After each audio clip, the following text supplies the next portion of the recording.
کہ قرآن مجید کی ان صورتوں کی تلاوت کو، خصوصاً سورہ الفاتحہ کی تلاوت کو ہلکی آواز میں چلا دیا۔ آپ یقین کریں کہ صرف اس کلام کو سننے کی برکت سے اللہ تبارک و تعالیٰ نے ان مریضوں کے دل کی دھڑکنوں کو ترتیب دی اور ان کو ایسی شفا عطا فرما دی کہ جو میڈیکل سائنس کی تاریخ میں ایک معجزہ بن گیا۔ اب اس عمل کی مکمل تفصیل، اس کا طریقہ کار اور اس کی ترتیب کو اپنی زندگی کا سب سے قیمتی سرمایہ سمجھ کر بہت زیادہ توجہ اور دھیان کے ساتھ سماعت فرمائیں۔ یہ وہ صورتیں اور وہ وظیفہ ہے جو ساری زندگی آپ کے کام آئے گا، آپ کے بچوں کے کام آئے گا اور آپ کے گھر سے بیماریوں کا ہمیشہ کے لیے خاتمہ کر دے گا۔ بس آپ نے اس کی ترتیب کو اچھے طریقے سے ذہن نشین کرنا ہے اور اسی کے مطابق عمل کرنا ہے، بالکل ایک لفظ بھی آگے پیچھے کیے بغیر اور بتائی گئی تعداد اور عدد کی بھی کمی بیشی کیے بغیر آپ نے اسے پڑھنا ہے، کیونکہ وظائف میں تعداد کی وہی اہمیت ہوتی ہے جو کسی تالے کو کھولنے کے لیے اس کی چابی کے دندانوں کی ہو۔ تو سب سے پہلے آپ نے اس عمل کے شروع میں پورے دل کی عاجزی کے ساتھ 7 مرتبہ درود پاک پڑھنا ہے۔ آپ درود ابراہیمی بھی پڑھ سکتے ہیں اور کوئی سا بھی چھوٹا درود پاک جو آپ کو یاد ہو وہ پڑھ سکتے۔ اس کے بعد آپ نے بسم اللہ الرحمن الرحیم کے ساتھ سورہ الفاتحہ کو پورے 40 مرتبہ پڑھنا ہے۔ یاد رہے کہ ہر مرتبہ پوری سورت بسم اللہ کے ساتھ پڑھی جائے گی، یعنی آپ نے ہر بار پڑھنا ہے بسم اللہ الرحمن الرحیم، الحمدللہ رب العالمین، الرحمن الرحیم، مالک یوم الدین، ایاک نعبد و ایاک نستعین، اہدنا الصراط المستقیم، صراط الذین انعمت علیہم غیر المغضوب علیہم ولا الضالین، آمین۔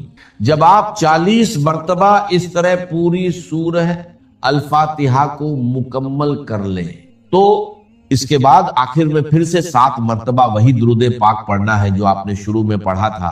یہ عمل آپ فجر کی نماز کے فوراً بعد مصلی پر بیٹھ کر کر لیں، یا اگر کسی وجہ سے فجر کے وقت نہ کر سکیں تو فجر سے پہلے تہجد کے وقت بھی کر سکتے ہیں۔ یعنی بنیادی شرط یہ ہے کہ آپ نے نہار منہ خالی پیٹ صبح کے وقت کچھ کھائے پیے بغیر یہ عمل کرنا ہے۔ اگر آپ کو پیاس لگی ہو تو سادہ پانی پینا چاہیں تو پی سکتے ہیں، لیکن کسی بھی قسم کی غذا کھائے بغیر جب آپ بالکل خالی پیٹ یہ عمل کریں گے تو اس کلام کی تاثیر آپ کے خون کے ایک ایک قطرے میں رچ بس جائے گی اور اس کی روحانی طاقت بہت زیادہ بڑھ کر ملے۔ اس وقت کی ایک اور بڑی فضیلت یہ ہے کہ صبح کے وقت اللہ کے نوری ملائکہ یعنی رات کے فرشتے اور دن کے فرشتے زمین پر ایک جگہ اکٹھے ہو رہے ہوتے ہیں اور اللہ کی رحمتیں اور انوارات خوب زیادہ برس رہے ہوتے ہیں۔ اسی لیے یہ وقت دعا کی قبولیت اور وظائف کی تاثیر کے لیے سب سے زیادہ اہم اور قیمتی مانا جاتا ہے۔ اس کے بعد دوسرے نمبر پر آپ نے قرآن مجید کی وہ عظیم الشان سورت پڑھنی ہے جسے خود سرور کائنات صلی اللہ علیہ وسلم نے قرآن کی زینت اور قرآن کی دلہن کہا ہے، یعنی سورہ الرحمن۔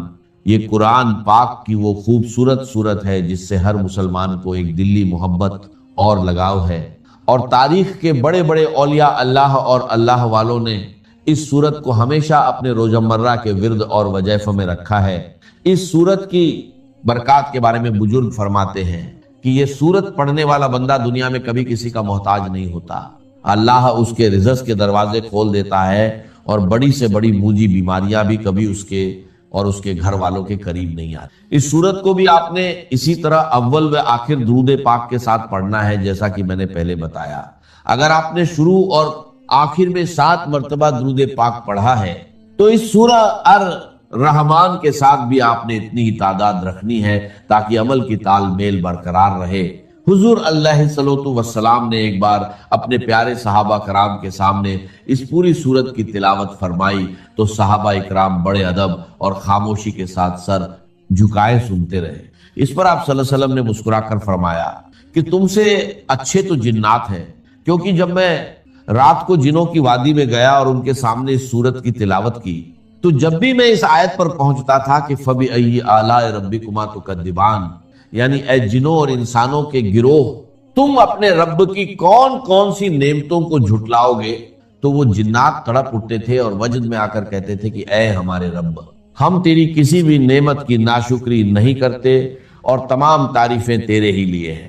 یہ سورت ہر قسم کی جسمانی، روحانی اور مالی حاجت روائی کے لیے دنیا کی سب سے بڑی اور بہترین اکسیر کا درجہ رکھتی ہے۔ اب آپ نے اس پانی پر دم کرنے اور اس کو استعمال کرنے کا طریقہ بھی بہت غور سے سمجھنا ہے تاکہ کوئی غلطی نہ ہو۔ آپ نے عمل شروع کرنے سے پہلے ہی اپنے پاس پانی کی ایک بڑی بوتل جو کہ 1.5 لیٹر یا کم سے کم 1.25 لیٹر کی ہو، اچھے طریقے سے صاف ستھری بھر کر اپنے سامنے رکھ لینی۔ جب آپ دونوں صورتوں کا یہ مبارک عمل پوری توجہ، یکسوئی اور تعداد کے مطابق مکمل کر لیں تو اس بوتل کا ڈھکن کھول کر اس پانی کے اوپر 3 مرتبہ گہرا پھونک مار کر دم کر دیں۔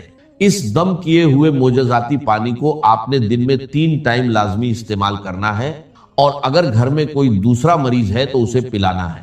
اس کی ترتیب یہ ہوگی کہ ایک حصہ صبح نہار منہ پینا ہے، دوسرا حصہ دوپہر کو کھانے سے پہلے یا بعد میں، اور تیسرا حصہ رات کو سونے سے پہلے پینا۔ اگر مصروفیت کی وجہ سے یا کسی مجبوری کی وجہ سے 3 ٹائم پینا ممکن نہ ہو تو کم سے کم دن میں 2 ٹائم یعنی صبح اور شام تو آپ نے اسے لازمی پینا ہے۔ اگر آپ خود کسی تکلیف یا بیماری میں مبتلا ہے تو یہ پانی خود بھی پیئے، اور پینے کے بعد تھوڑا سا پانی اپنے ہاتھوں پر لگا کر ان ہاتھوں پر دم کر کے اپنے پورے وجود پر سر سے لے کر پاؤں تک اچھے طریقے سے پھیر لیں جہاں جہاں آپ کو تکلیف محسوس ہوتی ہے۔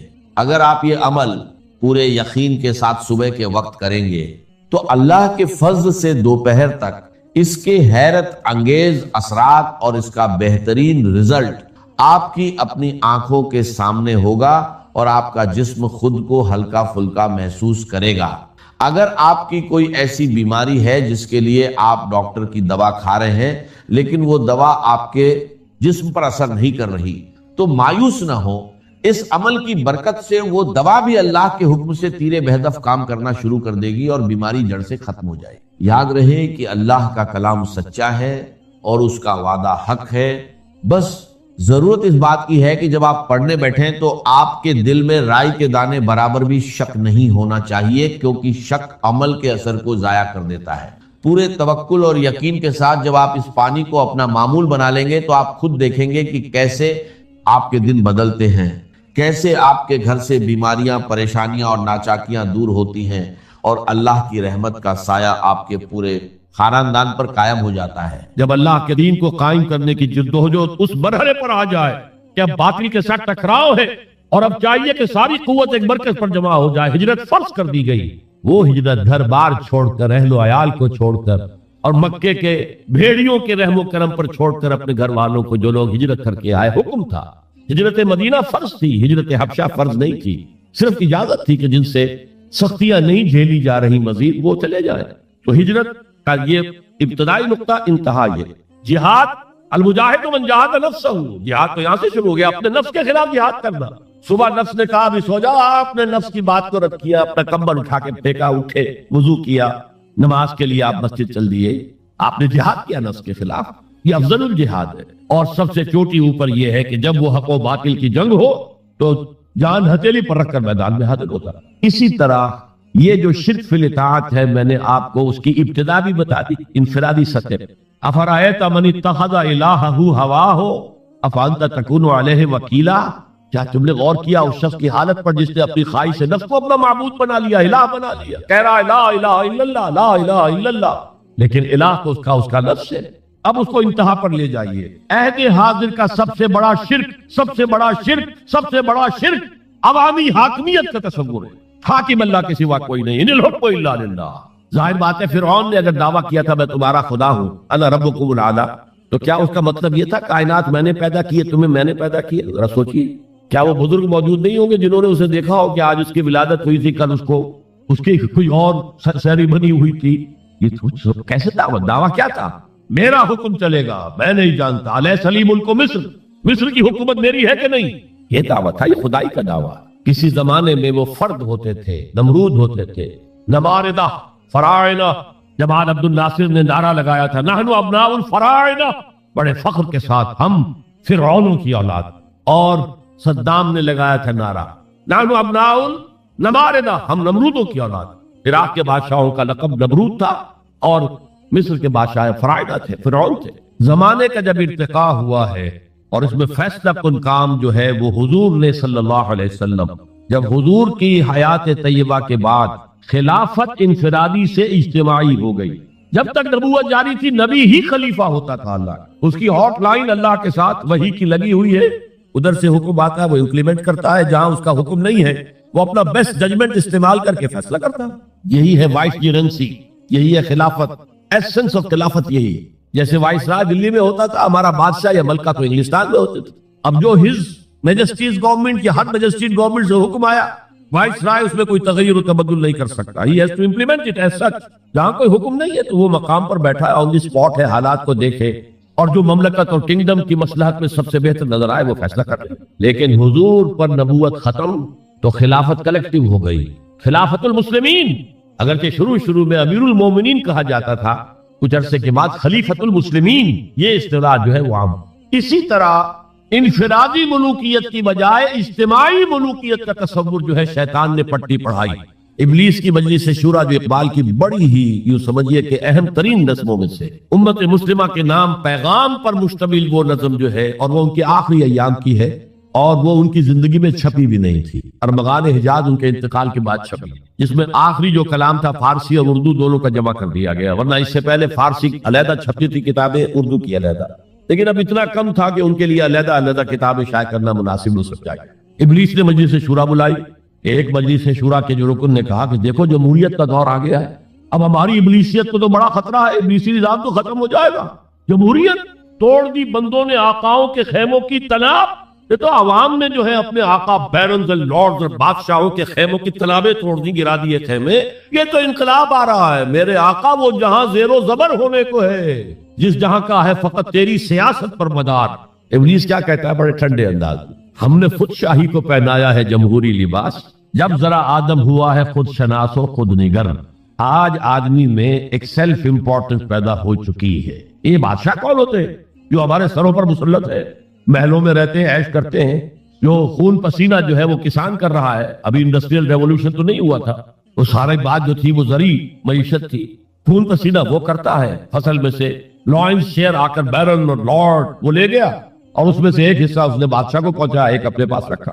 ظالمانہ نظام ہے. تو ہم نے دیکھا کہ انسانوں میں کوئی شعور پیدا ہو گیا, خود شعوری. تو ہم نے ملوکیت کو ڈھال دیا نئے سانچے میں, ہم نے خود شاہی کو پہنایا ہے جمہوری لباس. وہ گندگی جو فرعون کے سر پر ٹنوں کے حساب سے رکھی ہوئی تھی, ہم نے کہا تولا تولا سب میں تقسیم کر دو, ایک ایک ووٹ سب کے ہاتھ میں دے دو اور کہہ دو تم حاکم ہو. ہم نے خود شاہی کو پہنایا ہے جمہوری لباس, جب ذرا آدم ہوا ہے خود شناس و خود نگر. تو نے کیا دیکھا نہیں مغرب کا جمہوری نظام, چہرہ روشن اندروں چنگیز سے تاریک تر.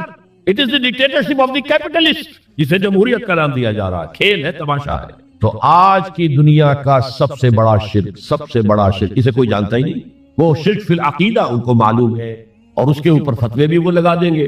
کوئی قبر کے سامنے کھڑے ہو کر کوئی دعا کر رہا ہے, کسی کو رکوع کر لیا, کسی نے سجدہ کر لیا, تو خیر ٹھیک ہے, وہ تو ایک شرک جلی ہو رہا ہے, وہ تو معلوم ہے, اس کی نفی ہو رہی ہے. لیکن یہ وہ تھے شرک جو پہلے تھے. آج کا شرک بالکل اور ہے. آج کا شرک دو میں گنوا دیتا ہوں آپ کو. ایک ہے عوامی حاکمیت کا تصور, ایک ہے مادہ پرستی کا تصور. مادے پر سارا توکل اور اعتماد ہے. اللہ پر کہاں توکل رہا, کہاں اعتماد رہا. میٹیریلزم یہ ایک مذہب ہے, یہ ایک فلسفہ ہے. بہرحال اطاعت کے ضمن میں شرک فی الاطاعت کیا ہے؟ انفرادی سطح پر نفس پرستی, نفس کو اپنا معبود بنا لینا. اجتماعی سطح پر عوام کی حاکمیت, بدترین شرک. اب آئیے محبت, شرک فی المحبت کیا ہے؟ اگر کسی بھی شے اور کسی بھی انسان کی محبت اللہ کی محبت سے بڑھ جانا تو دور کی بات ہے, برابر بھی آ کر ہم نشین ہو گئی, بیٹھ گئی, تو یہ شرک ہے. والذین آمنوا اشد حبا للہ, جب تک اشد محبت آپ پہ اللہ کی نہیں ہوگی. اگر کوئی اور شے محبوب ہے تو من الناس من یتخذ من دون اللہ اندادا یحبونہم کحب اللہ. لوگوں میں سے ایسے بھی ہیں جنہوں نے اللہ کو چھوڑ کر کسی اور چیزوں کو مد مقابل بنا لیا ہے. ان سے وہ محبت کرتے ہیں جو اللہ سے کرنی چاہیے تھی. توحید کا تقاضا ہے لا محبوب الا اللہ, لا مطلوب الا اللہ, لا مقصود الا اللہ. مقصود و مطلوب اور محبوب حقیقی اللہ کے سوا کوئی. اور وہ آیت میں آپ کو سنا چکا ہوں, سورہ توبہ کی آیت نمبر 24, انتہائی لرزا دینے والی آیت. قل ان کان آباؤکم وابناؤکم واخوانکم وازواجکم وعشیرتکم واموال اقترفتموها وتجارۃ تخشون کسادها ومساکن ترضونها احب الیکم من اللہ ورسولہ وجہاد فی سبیلہ فتربصوا حتی یاتی اللہ بامرہ واللہ لا یہدی القوم الفاسقین.